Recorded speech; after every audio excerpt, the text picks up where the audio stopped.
What is up, guys? In today's video, we're going to be going over a freestyle route that you guys can set up. This has been a staple of my offense for I think the last couple of cycles, but I ran the absolute snot out of this concept last year. And this is going to be how to create your own wheels and slant and goes, aka the flip streak trick. Now, this is one of the best tricks that you can run in the game simply because zone coverage in this game is very, very lax. It allows them to kind of back up, hit these little soft spots underneath compared to, let's say, a wheel route, which, by the way, I don't know if you guys noticed, they put the wheel route in the hot route master, but you guys aren't going to need hot route master to create your own wheels. So you're going to be able to use this to create wheels, create slant and goes based off of your timing and the side of the line that you put in the hot route. So let's go ahead and explain how to make this work. Now, I'm going to be doing this today strictly out of my favorite offense in the game right now, which is the bunch tight end. And you guys can find my game plan over on gridirongameplans.gg. This is the Seattle Seahawks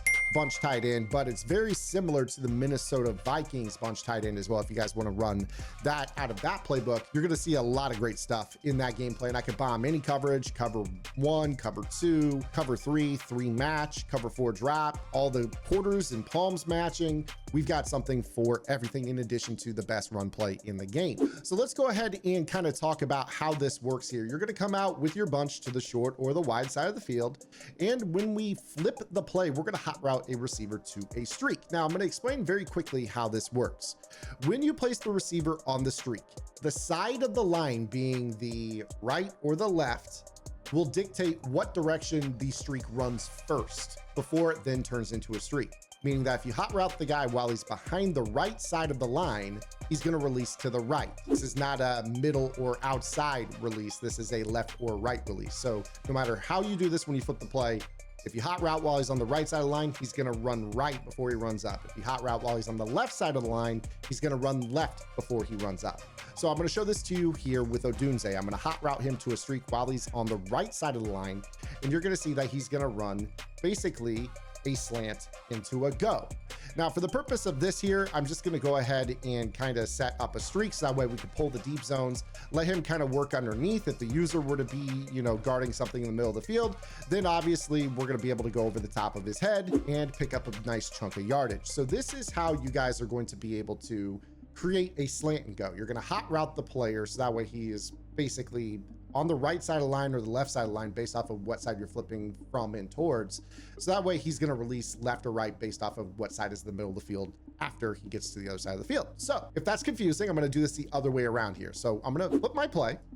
And instead of the right side, I'm going to wait till he's on the left side of the line and I'm going to put him on a streak. And you see he releases left first. Now, why is this important?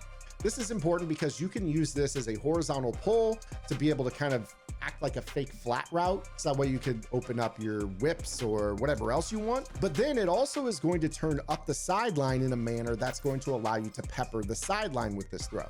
So take a look right here at how he kind of acts like a horizontal pull. He pulls this flat zone defender out to the perimeter, which allows us to have room for our whip route to Ocho Cinco that we ultimately throw on this play to have room to work underneath. However, if you take a look at by the time he turns up the sideline, we actually have the ability to kind of pull the outside third. Now I'm going to do a better job with this route combo. You're going to see exactly what I'm talking about. So I'm going to flip my play. Instead of the X receiver, I'm going to put Ocho Cinco on our little wheel route.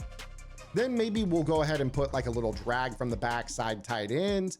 We'll go ahead and put a streak on the field so that way we have a lead route in front of Ocho Cinco. And then when we snap the ball, we're using Ocho to pull the flats out wide, and then he turns back up the sideline, and we're able to pepper that in with a timing pattern. So this gives us the ability to attack the sideline or the middle of the field late against zone coverages and pick up an easy chunk of yardage. So this is how you create a slant and go or a wheel. Now there is a second part of this that's going to change the shape of the route. Now I'm going to get into that tip momentarily. However, I just want to remind you guys, make sure you're subscribed right here to the Zan Madden YouTube channel. I upload content Monday through Friday in the mornings with shorts in the afternoons to keep you guys on top of the pro meta in Madden 25, as well as college football 25. We'll be mixing in some college content here shortly now that we're done with our launch content over on gridirongameplans.gg. Yes, my strategy website is back for its 5th year of action. information, keeping you on top of the meta. If this channel is not enough for you, make sure you guys go check it out. We got almost 40 vault tips in Madden 25. Offensive and defensive game plans are on the website, as well as almost 70 tips in the college football vault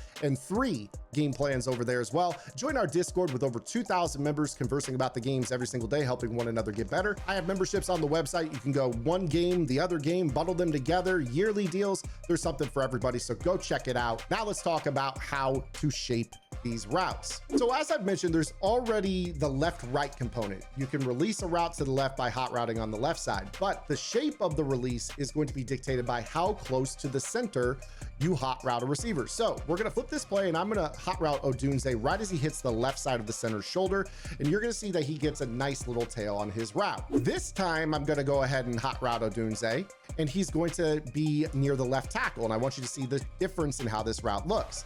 Notice how when I had the first example close to the center, it kind of looks more like a wheel. The second time that I do it, it kind of looks like an outside release fade.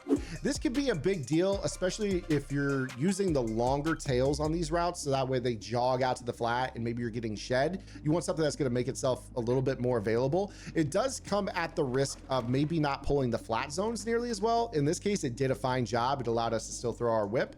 But the other downside might be that if you're trying to use this route and also pull the zones, sometimes Ward might be too close to Odunze by the time you throw it, that especially later in the year, this could lead towards KOs and, you know, zones being able to get back into the equation. So this can make for tighter throws down the middle of the field, which might not be as appetizing for you. So again, here we have left-right rules and we have proximity to the center. Closer to the center is more of a wheel route, a longer wheel route. The closer to the offensive tackles on the field, it's going to behave more like a fade route. Or of course, if you're talking about slant and go, it's an exaggerated slant and then a go the closer you are to the center. And if it's closer to the tackle when you time it, it's going to be more like a baby slant, one step and then up the field. And I'll show you what that looks like here. So I'm going to hot route, basically I'm going to hot route B as he hits the right tackle's outside shoulder. And you see that it's like basically just a little bang and then up the field. And of course that has utility as well. There's nothing wrong with this. You could go ahead and just kind of work it up the field.